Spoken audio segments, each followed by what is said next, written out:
خدا کی سلامتی ہو۔ کل جو گفتگو ہو رہی تھی ساری سنی میں نے بڑے غور سے۔ ایک تو جو سب سے پہلے ڈسکشن ہوئی آیت کے اوپر، اجیب دعوت الداعی اذا دعانی، اصل میں میری تبدیلی کی سب سے بڑی وجہ وہ یہی آیت تھی کہ اللہ رب العزت خود کہتا ہے کہ جو میرے بندے بن چکے ہیں، اذا سالقا عبادی انی، تو سوال کریں گے اب جو بندے بن گئے ہیں، یہ حکم عام نہیں ہے، حکم خاص ہے، انسانوں سے خطاب نہیں ہے۔ اب جو بندہ سب کچھ چھوڑ کے رب کی طرف چل پڑا ہے، تو اللہ کہتا اب یہ میرے بارے میں پوچھتے ہیں تو بتا دو ان کو، فإنی قریب، میں تو بالکل قریب ہوں، اجیب دعوت الداعی اذا دعانی، میں جواب دیتا ہوں۔ اب اللہ رب العزت اب یہاں اجیبو کا جو لفظ ہے، اس میں اللہ اپنی طرف وہ کر رہا ہے، اور اس میں جو ٹینس ہے وہ پریزنٹ اور فیوچر کٹھا ٹینس ہے، مضارع اس کو بولتے ہیں عربی زبان کے اندر۔ میں جواب دیتا ہوں، میں جواب دیتا رہوں گا، اس میں دونوں ٹینس ہیں۔ اجیب دعوت داعی اذا دعانی، ہر پکارنے والے کو جب بھی وہ مجھے پکارتا ہے، کہ جب بھی وہ مجھے پکارے گا، فَلْيَسْتَجِیبُوا لِی، تو کہہ دو مجھے ہی پکارے، وَیُؤْمِنُوا بِی، اور میرے ساتھ ہی ایمان رکھے، لَعَلَّهُمْ يَرْشُدُونَ، تاکہ میں ان کو ہدایت کے راستے پر ڈال دوں۔ ایک تو یہ جو آیت، یہی میری تبدیلی کی وجہ تھی، یہی سوال میرا ہوتا ہے سب سے، کہ یہ بتائیں کہ یہ جو اللہ جواب دے گا، تو آپ تو کہتے ہیں یہ ماضی کی بات تو نہیں ہے، یہ تو مضارع کی بات ہے، پاسٹ ٹینس تو ہے ہی نہیں اس کے اندر۔ اس آیت میں پریزنٹ اور فیوچر ٹینس دونوں ہیں۔ تو بہرحال یہ تو اس کے اندر تھا۔ اور دوسری بات جو میرے لیے تھوڑی سی وہ نہیں تھی، چونکہ ہمارا شروع سے ہی کانسیپٹ یہی ہے کہ فرشتے جو ہیں وہ اپنا گمراہ نہیں ہوتے، ان کے اندر یہ سافٹ ویئر ہی نہیں ہے کہ گمراہی کی جو ہے نا کوئی چیز اس کے اندر ہو۔ تو میں سوال کرنا چاہتا تھا، لیکن پھر مجھے خدشہ یہ ہوا کہ مثلا کوئی بحث نہ بن جائے، کیونکہ جب ہم نے مان لیا کسی کو تو ایسی بے شمار باتیں ہیں جو ہمارے لیے نہیں ہوں گی۔ تو بہرحال میں نا رات کو پھر میں نے آیتیں کھولی، سارا دیکھا، تو اس طرح ہوا کہ جیسے میں جو ہوں ایک کہیں چلا گیا ہوں، وہ جگہ اتنی خوبصورت ہے اور اس کا اتنا خوبصورت فرنیچر ہے کہ میں نے اپنی لائف میں نہ اتنی خوبصورت جگہ دیکھی، نہ ایسا فرنیچر دیکھا، اور میں نے اپنے آپ کو دیکھا کہ میں یونیورسٹی والی ایج میں ہوں، پوری جوانی میں، اور جیسے صحت ہوتی تھی میری اسی طرح بہت، مثلا میں نے صحت مند دیکھا اپنے آپ کو۔ پھر وہاں پر میرے ساتھ کوئی روشنی کی شخصیت ہے کوئی، پھر وہ مجھ سے پوچھنے لگ گیا کہ کیا بات ہے، کس بات پہ پریشان ہو؟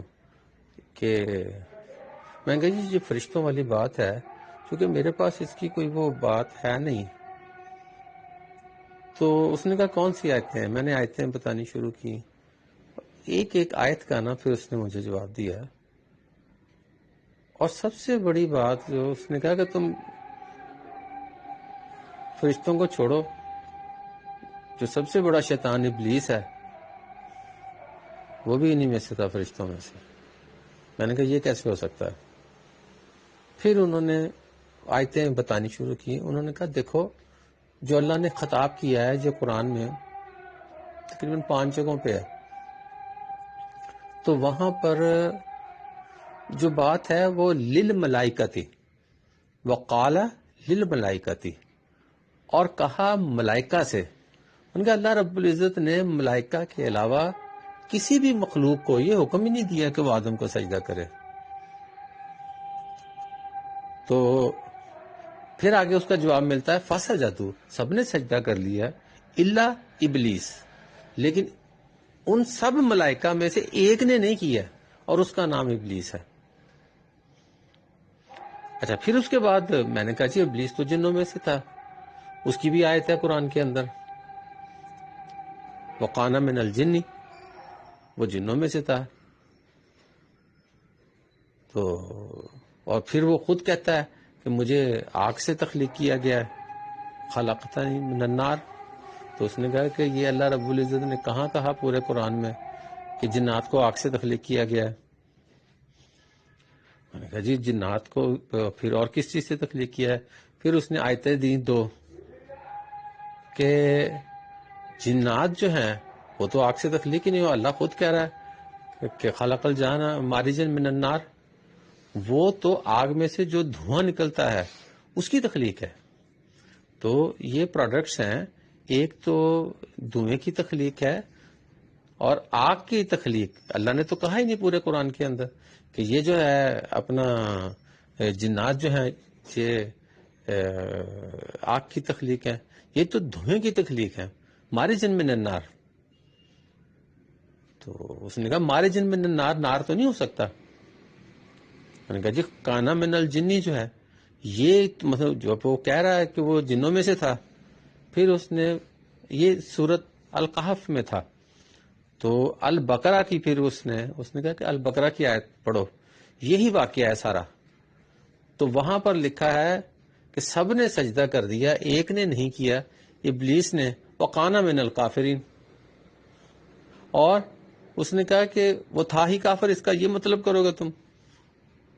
کانا کے کئی مطلب ہیں، اس کا مطلب تھا بھی تھا، اور دوسرا جیسا، لائک۔ اس نے کہا یہاں پر اس کا مطلب پہلے تو کافر نہیں تھا، وہ جب سجدے سے اس نے انکار کیا تب کافر ہوا نا۔ تو اس نے کہا کہ یہ دیکھو وہ کافروں جیسا ہو گیا۔ اب آ جاؤ آیت کے اوپر، وہی الفاظ ہیں، جیسے یہ کانا من الکافرین ہے وہی کانا من الجنی ہے۔ اس نے کہا اگر وہ پہلے جن تھا، تم اس آیت کا جو ترجمہ کر رہے ہو تو اس کا مطلب ہے کافر بھی وہ پہلے ہی تھا۔ یعنی وہاں پر مطلب یہ بنا کانا من الکافرین کہ سجدہ نہ کرنے کی وجہ سے اب وہ کافروں جیسا ہو گیا۔ تو اس نے کہا کہ اللہ کی مخلوقات میں سے جنات ایسی مخلوق تھی جنہوں نے سب سے پہلے انکار کیا، شرارتیں کی، بڑی شریر قوم تھی۔ تو یہاں اس آیت میں یہ بتایا جا رہا ہے کانا من الجنی میں کہ یہ جو وہ حرکت کی اس نے، وہ جنوں جیسی حرکت کر دی اس نے، یعنی جنوں جیسا ہو گیا۔ جیسے وہاں پیچھے کی بات ہے کافروں جیسا ہو گیا، پہلے کافر نہیں تھا، اسی طرح اس کا مطلب ہے کہ پہلے جن نہیں تھا وہ، اب اس کی حرکت جنوں والی ہو گئی۔ تو اس کے بعد پھر یہ سارا جو سلسلہ چلتا ہے آگے ہے۔ تو یہ میرے لیے اسی طرح بحث کرتے کرتے ایک دم جب مجھے ہوش آئی ہے تو مجھے سمجھ نہیں آ رہی تھی میں کہاں پہ ہوں۔ تو یہ ایک میرے لیے ایک انتہائی عجیب و غریب تجربہ ہے لائف کا۔ تو میں نے کہا یہ آپ سے علیحدہ شیئر کرتا ہوں۔ خدا کی سلامتی۔